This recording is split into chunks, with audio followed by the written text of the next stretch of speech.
Programa de clasificación C, apto solo para público adulto. Contenido E, entretenimiento. El siguiente programa es de exclusiva responsabilidad de sus productores.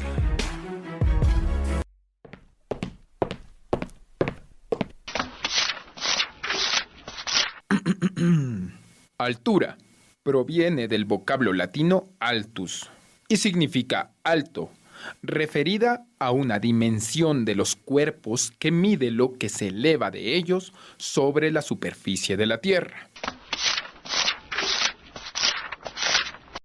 Cultura. Puede definirse la cultura como la totalidad de las reacciones y actividades mentales y físicas que caracterizan la conducta de los individuos componentes de un grupo social, colectiva e individualmente, en relación a su ambiente natural. Y si mezclamos cultura y altura,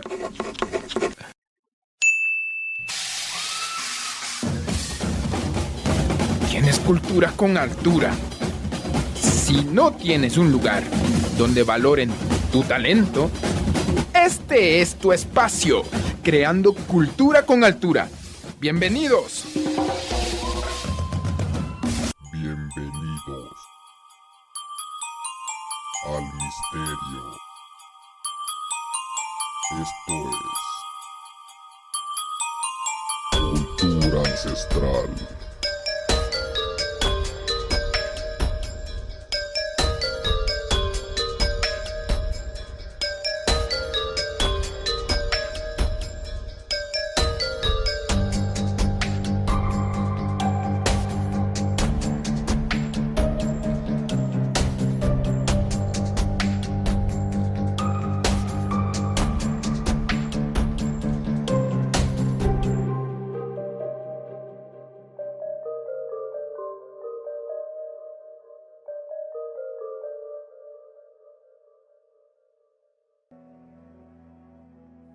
Buenas noches, bienvenidos al misterio. Existen objetos que desconciertan a la ciencia, los cuales se han encontrado por todo el mundo y se los ha catalogado como imposibles de ser construidos, como es el caso de los llamados OPARTs, que se los define como objetos fuera de tiempo y de lugar. El término fue inventado por Ivan Sanderson, un criptozoólogo estadounidense, y su intención fue darle nombre a los objetos arqueológicos que estuvieran fuera de su contexto natural y lógica. Esta definición no tiene aplicación en el campo científico, pero ahí están. Estos son los hechos. Los invitamos a descubrir los misterios y las claves del pasado. Soy Juan Narváez y esto es Cultura Ancestral. Los OPART es un acrónimo que significa en su lengua natural Out of Place Artifact, y sobre todo es debido a que la ciencia los ha ubicado en un marco histórico y en una época concreta de acuerdo a los modernos sistemas de datación. Nos podemos preguntar, ¿qué grado de tecnificación tenían los antiguos pobladores o culturas de este mundo para elaborar objetos y construir grandes monumentos que hoy día nos costaría tanto imitar con la avanzada tecnología? El mecanismo de Antiquitera. Este artefacto fue encontrado en la Grecia hace más de un siglo. Estaba entre los restos de un naufragio de la época romana hace unos 2000 años, pero estaba incompleto. Era un tercio de un complejo sistema de engranajes que se accionaba manualmente y que contaba con algunas inscripciones. El artefacto fue encontrado en 1900 tras una tormenta en la rocosa isla griega de Antiquitera, por un equipo de buscadores de esponjas marinas, donde se toparon con los restos de una galera romana que había naufragado en medio de una tormenta hace 2000 años, cuando el Imperio Romano empezó a conquistar las colonias griegas en el Mediterráneo. El artefacto está fabricado en bronce y corroído por el tiempo. Incluye decenas de engranajes construido por alguien en algún lugar de la antigua Grecia, que fabricó la primera computadora mecánica analógica del mundo, conocida actualmente con el nombre del mecanismo de Antiquitera. Pero los científicos deducen que fue alguien de Corinto, en Siracusa, con el talento de Arquímedes, quien fabricaría este artefacto. El mecanismo ha sido descrito como una calculadora astronómica, prediciendo el futuro como los eclipses y otros eventos astronómicos. No solo el día, sino la hora, la dirección en que la sombra cruzaría y el color que se vería la luna. Según la historia oficial, el mecanismo es muy adelantado a su tiempo. Se tuvo que pasar unos 1500 años posteriores para aproximarse al mecanismo de Antiquitera, como son los primeros relojes mecánicos astronómicos en Europa. Científicos de la University College London utilizaron modelos informáticos en 3D para recrear el mecanismo. Entonces se formó un equipo de científicos para estudiar el sistema de engranajes, con sus detalles y partes complejas. Entre ellos, el físico griego Yanis Vitsakis, el profesor Tony Fritsch, quien dijo en un artículo publicado en la Scientific Reports que el Sol, la Luna y los planetas aparecen en una impresionante muestra de brillantez de la antigua Grecia. Posteriormente lograron recrear el dispositivo, ya que fue reconstruido mediante estudios y así lograron comprender cómo funcionaba. Para ello elaboraron una réplica del mecanismo de Antiquitera a gran escala, echando mano de materiales modernos. El físico inglés y padre de la cienciometría, Derek de Solla Price, empezó en los años 50 y en 1971, junto con el físico nuclear griego Charalampos Karakalos, tomó imágenes con rayos X y rayos gamma a las piezas, descubriendo 27 ruedas de engranaje adentro, tremendamente complejas, y valiéndose de otro aparato que realzó los escritos que cubrían buena parte de los fragmentos. Price adivinó que contar los dientes de cada engranaje podía dar alguna pista sobre la función de la máquina. Tras 20 años de intensa investigación, descubrieron números claves gracias a los dientes de las ruedas de engranaje. De esta manera el mecanismo empezó a revelar sus secretos, como el 127, 232 y 223, que fueron números muy importantes en la antigua Grecia para computar los ciclos de la luna, mostrando revoluciones muy complejas donde la luna y la tierra vuelven a la misma posición, de manera que probablemente se produciría otro cada cierto ciclo. Se descubrió otro engranaje de 26 dientes y medio que compensaba el desplazamiento de la órbita lunar. Las fases de la luna eran inmensamente útiles en esa época. De acuerdo a Elias, se determinaba cuándo sembrar, cuál era la estrategia en la batalla, qué día eran las fiestas religiosas, en qué momento pagar las deudas y si podían hacer viajes nocturnos. Los griegos milenarios sabían cómo se movían los cuerpos celestes en el espacio, podían calcular sus distancias y conocían la geometría de sus órbitas. La cultura griega fue muy creativa y muy desarrollada, ya que habrían sido capaces de introducir astronomía y matemáticas muy complejas en el artilugio, programándolo para que siguiera el movimiento de la luna y los 5 planetas. También, al examinar lo que queda de la parte frontal del aparato, el equipo de expertos concluyó que solía tener un planetario como lo entendían en ese momento, con la Tierra en el centro y 5 planetas girando a su alrededor.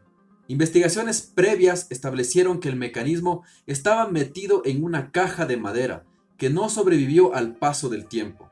Una caja que contenía todo el conocimiento del mundo, el tiempo, el espacio y el universo. Las huellas del río Paluxy. En Estados Unidos, en Texas, año 1908, en la orilla del río Paluxy, son encontradas unas huellas de dinosaurios impresas en sedimentos y junto a ellas unas improntas de seres humanos gigantes fosilizadas. Las huellas impresas datan oficialmente en aproximadamente 250 millones de años. El descubrimiento se dio a conocer cuando se desbordó el río en las proximidades de Glen Rose. Ese hecho dejó al descubierto una serie de huellas de torópodos, que es un tipo de dinosaurio carnívoro que se desplazaba sobre sus extremidades traseras. Los nativos de la zona las conocían como huellas de pavos gigantes. El problema surge cuando junto a las huellas de estos saurios aparecen otras, con la misma datación, que pertenecen al ser humano. La interrogante es, ¿cómo esto era posible? Ya que según la ciencia oficial, el hombre jamás convivió con los dinosaurios, pero sin embargo, las huellas humanas están ahí contradiciendo tales teorías. Según la ciencia, los dinosaurios desaparecieron de la Tierra hace 65 millones de años debido a la explosión en el Yucatán de un gran meteorito. Y fue en 1970 cuando un equipo de investigadores de la Universidad Loma Linda investigó aquellos sorprendentes vestigios arqueológicos. La misión consistía en desterrar la idea de la convivencia del ser humano y los dinosaurios. Lo trataron de explicar de formas muy variadas, pero nada convincentes. Incluso Glenn Cuban, presidente de la Fossil Society del Museo de Historia Natural de Cleveland, afirmó que se trataba de unas huellas de aspecto humano, pero que realmente pertenecían a un dinosaurio que tenía esa característica. Pero su explicación carecía de fundamentos. Hoy día su misterio sigue allí, sin explicación, en la orilla del río Palusi. Huellas de hombres y dinosaurios que convivieron juntos. El disco del príncipe Sabú. En el Museo Egipcio del Cairo, entre dos salas muy próximas a la sala de las momias, se puede ver en una pequeña vitrina un objeto solitario, parecido a una rueda o disco de piedra. Este extraño objeto, conocido como el disco del príncipe Sabú, desconcierta a todos los egiptólogos que han tenido ocasión de estudiarlo detenidamente. El primero de ellos fue su descubridor, el egiptólogo del siglo XX, Brian Walter Emery, autor de un clásico de la egiptología, Egipto Arcaico de 1961, que sigue constituyendo un claro referente bibliográfico para el estudio y comprensión de los orígenes de la antigua civilización egipcia. Se realizaron unas excavaciones arqueológicas en el año 1936 en la zona de Saqqara, donde fue descubierta la tumba del príncipe Sabú, hijo del faraón Abdjuf, gobernante de la primera dinastía, hace 3000 años antes de Cristo. Entre los utensilios del ajuar funerario, a Walter Emery le llamó poderosamente la atención un objeto que definió en su informe las grandes tumbas de la primera dinastía, como un recipiente con forma de tazón de esquisto, que años más tarde comentaría en su obra ya citada, Egipto Arcaico. Resumiendo perfectamente la realidad y situación de este artefacto, mencionó que no se ha conseguido ninguna explicación satisfactoria sobre el curioso diseño de este objeto. Walter Emery en sus informes describió que el objeto tiene 61 centímetros de diámetro y 10.6 centímetros de altura en la zona central. Está fabricado de una roca muy quebradiza y frágil llamada esquisto, que requiere un tallado muy laborioso. Su forma se asemeja a la de un plato o volante cóncavo de automóvil, con una especie de 3 cortes o palas curvas que se asemejan a la hélice de un barco, y en el centro de esta, un orificio con un reborde que sobresale como si fuera el receptor de algún eje de una rueda o de algún otro mecanismo desconocido dispuesto para girar. La postura que mantiene la egiptología oficial respecto a la aparición y uso de la rueda por parte de los antiguos egipcios es muy clara y no deja lugar a ninguna duda, ya que su introducción en Egipto fue debido a la invasión de los Hicsos al final del Imperio Medio, en 1640 a.C., que la utilizaron en sus carros de guerra y más, conocida también en ese momento por otros pueblos de Medio Oriente. Si no es una rueda, ¿qué función tenía el extraño objeto que apareció en la tumba del príncipe de la primera dinastía 1400 años antes de la invasión de los Hicsos? El tema se vuelve más complejo a raíz de los estudios técnicos que diferentes investigadores han llevado a cabo, sorprendidos por el extraño diseño de este artilugio. El egiptólogo Cyril Aldred dijo sin sustento alguno que independientemente de lo que fuese aquel objeto, su diseño correspondía a una reproducción de un objeto metálico mucho más antiguo.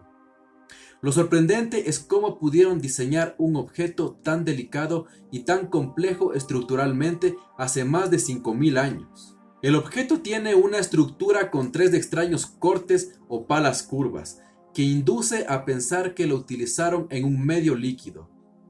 El orificio que sobresale en la parte central nos hace pensar que este objeto era una pequeña parte de algún mecanismo más complejo y que fue reproducido en piedra esquisto por alguna razón que ignoramos, elaborado por un artista egipcio con desconocidas herramientas. En este punto nos podemos preguntar, ¿qué mecanismos existían hace 5000 años en el Valle del Nilo? La típica política de los arqueólogos y egiptólogos oficiales, es decir que este objeto no es más que una bandeja o el pedestal de algún candelabro, con un diseño producto de la siempre recurrida casualidad. Sea lo que sea, este objeto encontrado en una tumba de Saqqara sigue constituyendo uno de los enigmas que se puede encontrar en el antiguo Egipto.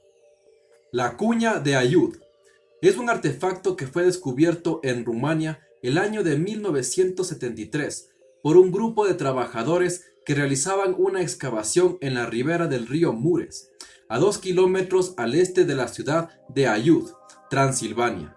Se encontraron 3 objetos en el mismo sitio. 2 eran huesos fósiles pertenecientes a un mastodonte y el tercer objeto fue un bloque de aluminio, que presentaba una evidente diferencia con cualquier pieza ósea, animal u objeto geológico corriente. El curioso bloque fue donado al Museo de Historia de Transilvania en Rumania, donde se lo colocó en un estante inalterado en su posición, para ser redescubierto y analizado 2 décadas más tarde. Su peso resultó ser de 5 libras y sus medidas aproximadas de 20 por 12,5 por 7 centímetros. Los exámenes químicos realizados en un laboratorio de Lausanne, Suiza, para determinar su composición, demostró que el artefacto estaba constituido en su mayoría por aluminio. También estaba compuesto por otros 11 metales en proporciones diferentes. La gruesa capa de óxido de 1 milímetro de espesor que cubría el bloque ayudó a fechar la antigüedad en unos 400 años. Sin embargo, la capa geológica en la que fue hallado, Pleistoceno, sugiere que el mismo ya existía desde hace unos 20.000 años en el pasado. El investigador rumano Florin Georgita examinó el informe y el análisis realizado bajo la dirección del Dr. Niederkorn del Instituto para el Estudio de los Metales y Minerales No Metálicos en Rumania. Declaró que está compuesto de una aleación de metal extraordinariamente complejo. Georgita afirma que la aleación se compone de 12 elementos diferentes, logrando establecer el porcentaje del volumen de aluminio en 89%. También identificó la presencia de cobre, 6,2%, silicio, 2,84%, zinc, 1,81%, plomo, 0,41%, laguna, 0,33%, el circonio, 0,2%, cadmio, 0,11%, níquel, 0,0024%, cobalto, 0,0023%, bismuto, 0,0003%, plata, 0,0002% y el galio en cantidades. Los científicos se sorprendieron mucho ya que el aluminio en estado puro no se encuentra presente en la naturaleza y la tecnología para lograr un grado considerable de pureza solo pudo ser alcanzado a mediados del siglo XIX. La composición química del objeto y su inusual estructura, en la que se destacan 2 perfectos agujeros ovales, han provocado el surgimiento de varias hipótesis acerca de su verdadero origen. Mientras algunos expertos opinan que pudiera ser la pieza de una herramienta realizada por el hombre actual, no se especifica qué herramienta podría ser. Otros científicos han comparado al objeto con una versión reducida del punto de apoyo de un módulo de exploración espacial, tales como el módulo lunar o la pata de la sonda Viking. Según la segunda versión de los científicos, el objeto podría haber pertenecido a una nave espacial no terrestre o a un trozo de nave espacial terrestre que cayó en el río. Pero la antigüedad, según los estudios de la capa de óxido y el estrato geológico en el que se encontraba, no indica qué función cumplía un objeto de tecnología moderna en un tiempo tan remoto. En 1995, Georgita una vez más realizó a la cuña nuevas pruebas. esta vez en dos laboratorios diferentes, el Instituto Arqueológico de Cluj-Napoca y un laboratorio suizo independiente. Las pruebas confirmaron los mismos resultados al que llegaron Fischinger y Niederkorn. Georgita escribió en la publicación Asian Skies, Cielos Antiguos, donde preguntó a un ingeniero aeronáutico sobre los estudios del artefacto. El ingeniero señaló la configuración y el agujero perforado en la cuña, afirmando que un patrón de abrasiones y arañazos en el metal lo llevó a creer que era parte de un tren de aterrizaje de algún avión. Se deduce que en las antiguas ciudades-estado ya tenían transportes avanzados, quizás incluso vehículos espaciales que les era fácil trasladarse por el mundo al igual que los aviones modernos de hoy en día. Las pruebas de ingeniería y metalurgia apoyan firmemente la teoría de que la misteriosa cuña de Ayud pueda ser una pieza de un tren de aterrizaje que se cayó de un Vimana hace unos 20.000 años y se mantuvo oculta durante milenios después de haber sido engullida por la arena del río Mures. A continuación, Martín nos hablará de los siguientes OPARTs. Muchas gracias. Esto es Cultura Ancestral.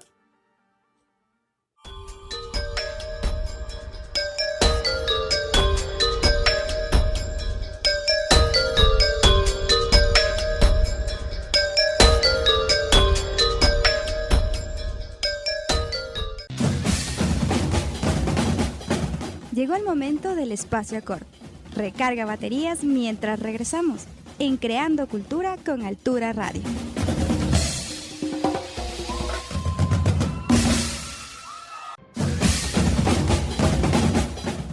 ¿Recargaste baterías? Es momento de continuar en Creando Cultura con Altura Radio.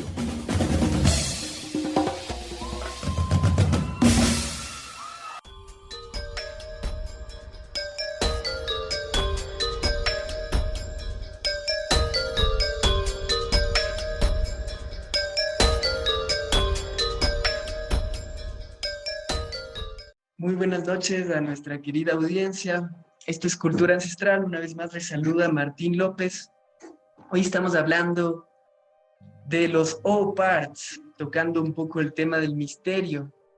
Estos objetos que desconciertan a los arqueólogos, a los historiadores, ya que desentonan con la historia tradicional que nos cuentan sobre la evolución de la tecnología.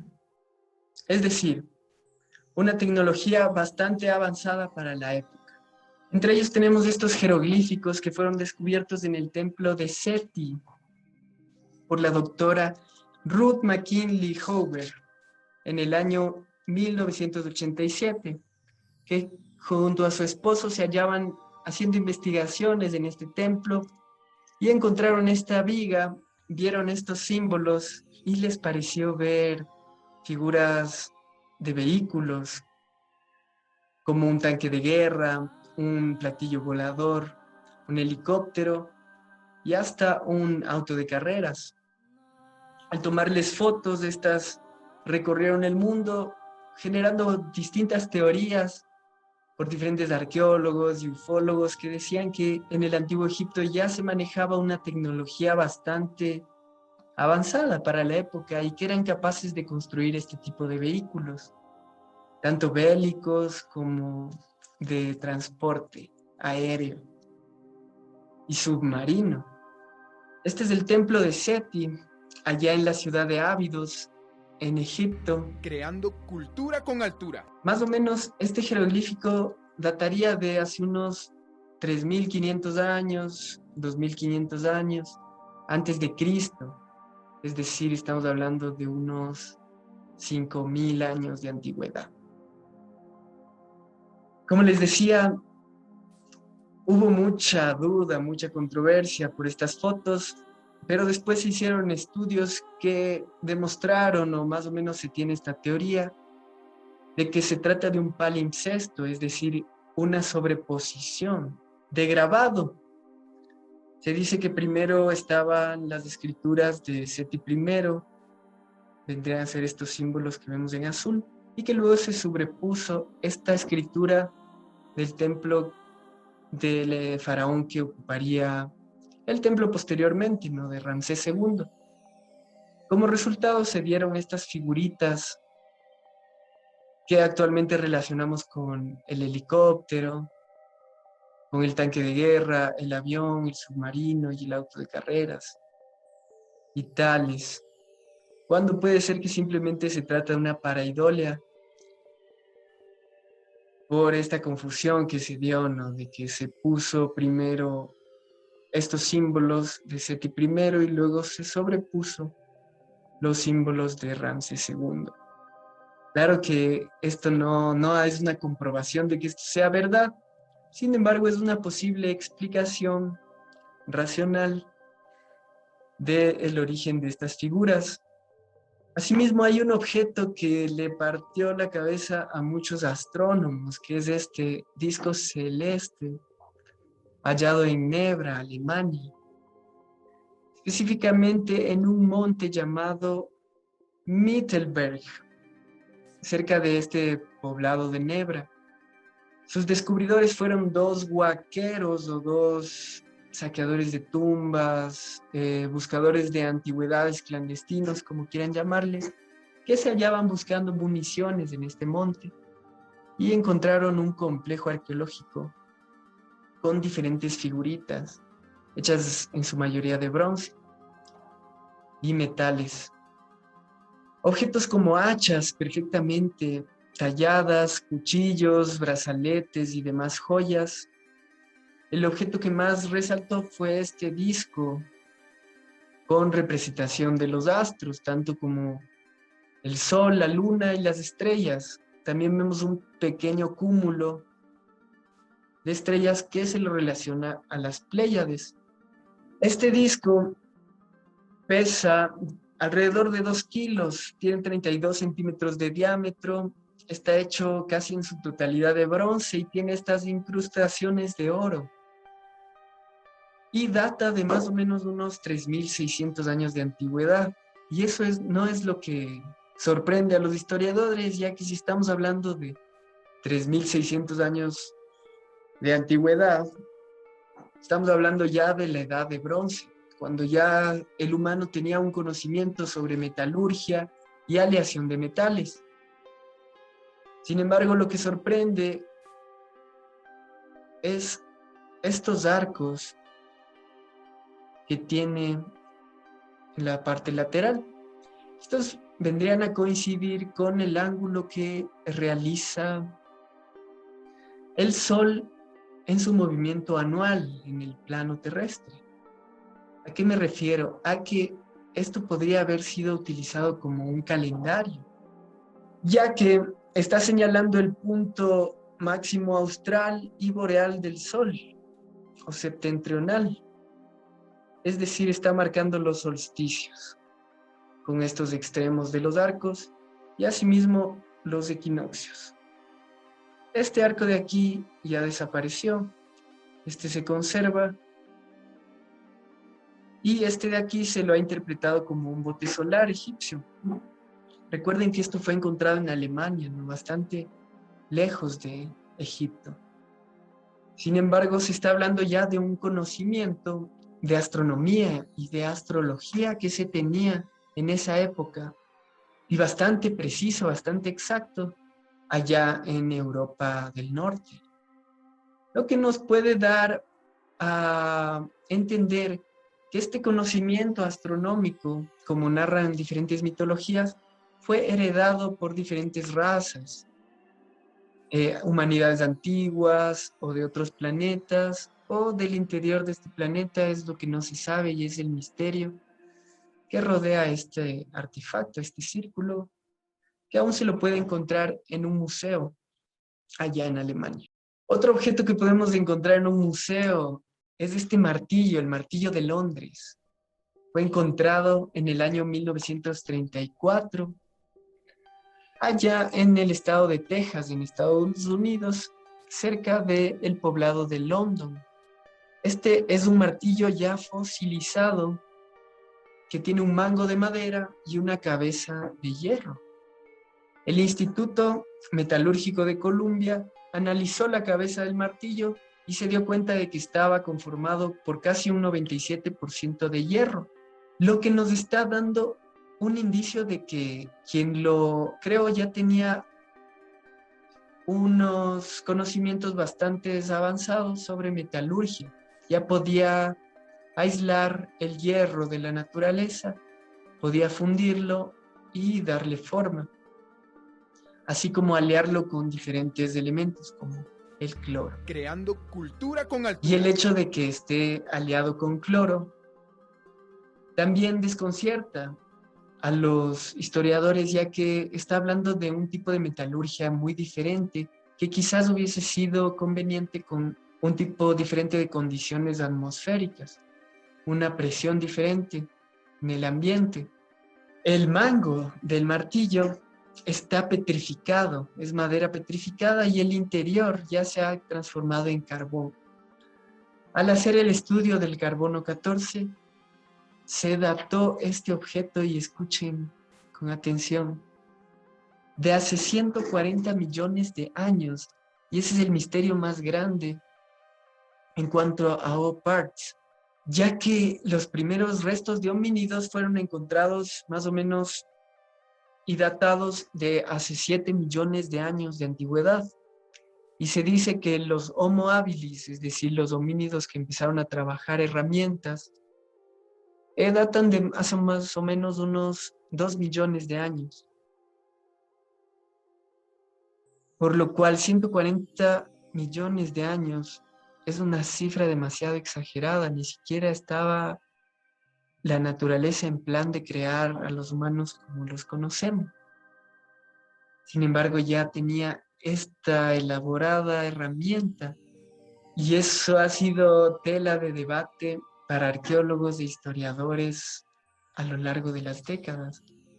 Ya van a cumplirse casi 90 años de que se encontró este objeto, y que ha dado para hacer miles de teorías, entre ellas que se le cayó un viajero del tiempo, o que hubo visitantes de otros planetas que ya trabajaban con este tipo de herramientas, y un montón de teorías descabelladas que aún no pueden tener una comprobación. Este objeto también es muy curioso. Fue descubierto apenas 2 años después del martillo, en 1936. Se trata de la batería de Bagdad. Fueron encontradas en la colina de Kuhud-Rabua, al sureste de Bagdad, Irak, por el Departamento Estatal Iraquí del Ferrocarril, quienes encontraron una tumba cubierta con losa de piedra, como se acostumbraba en la antigüedad en esta zona. El Departamento de Antigüedades iraquí sacó incontables piezas, entre ellas figurillas de arcilla, vasijas, ladrillos, cincelados, etc. Al estudiar estos objetos, se los dató de el periodo de los 248 a.C. hasta los 230 después de Cristo, es decir, un periodo de casi 500 años.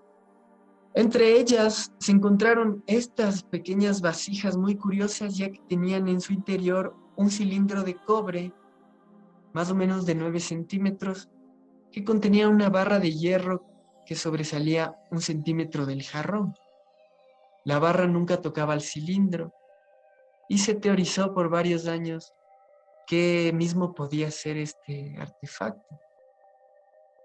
Apenas unos 3 años después, el arqueólogo alemán Wilhelm Koenig teorizó que estos objetos eran unas baterías y los llenó con un líquido electrolito y logró prender una lámpara tenuemente, por lo cual se los nombró como las baterías de Bagdad.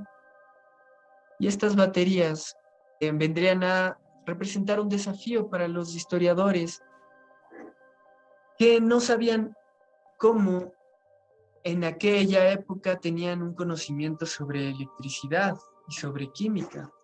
El 11 de abril de 2003 fue saqueado el museo donde se encontraban estas baterías, y actualmente se desconoce su paradero. Sin embargo, Muchas de las piezas que fueron robadas del museo se encontraron en Estados Unidos. Curioso. También se encontraron en el mercado negro, también en eBay, y así como en países como Suiza, Japón, Jordania. Y también hay que destacar un dato curioso, que es que William Gray, después de la Segunda Guerra Mundial, replicó estas vasijas y las llenó de sulfato de cobre como electrolito y llegó a generar de 1 a 2 voltios. Él decía que quizás podían haber funcionado con algún líquido electrolito más accesible a la época. Se teoriza que fue con zumo de uva. La teoría es que si se juntaban varios de estos, se podría aumentar el voltaje, se podría generar una red eléctrica e iluminar varios recintos o varios focos. Entonces esto podría ser una posible explicación a cómo se iluminaba el interior de las pirámides egipcias, ya que eso también representa un misterio para los egiptólogos y demás arqueólogos, que no se explican cómo es que se iluminaba el interior de las cámaras o las bóvedas en las pirámides, porque no hay vestigios de hollín ni ninguna evidencia que pruebe que se haya usado el fuego o velas o antorchas, sino que quizás se iluminaba con electricidad. ¿Y cómo lo hacían? Pues quizás se basaban en un sistema de baterías parecidos a este. Aquí vemos el interior más o menos como es. Si quieren replicarlo y hacer el experimento. En esta barra de hierro, el vaso de arcilla de soporte, el cilindro de cobre, y tienen este aislante que, bueno, puede ser betún o asfalto. Estas son fotos antiguas. Y tristemente no se sabe el actual paradero de este objeto. Pues ahí yo les dejo la duda, el misterio, para que se pregunten. ¿Es verdad toda esta historia que nos han contado de la evolución de la tecnología? ¿O ya se tenía un conocimiento tecnológico en la antigüedad que fue olvidado con el tiempo? ¿O fue celosamente guardado por cierto grupo? Eso ya queda a su interpretación. Yo me despido, muchas gracias por su tiempo. Esto ha sido Cultura Ancestral. Nos estaremos viendo en una próxima entrega. Hasta luego.